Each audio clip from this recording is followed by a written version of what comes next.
Welcome to the HardReset.Info YouTube channel. Today I'm going to show how you can check battery health in VIVO.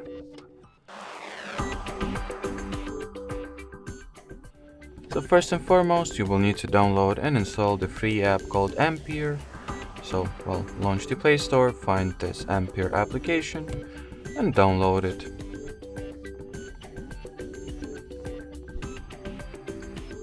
Once the app is ready, just go ahead and launch it.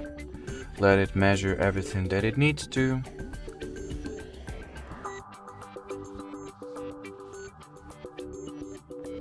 And then in the health section, you can see that my battery is in good condition or good health. So, that's something that I'm glad to know. Alrighty, so that will be it for this video. Thanks for watching and bye bye.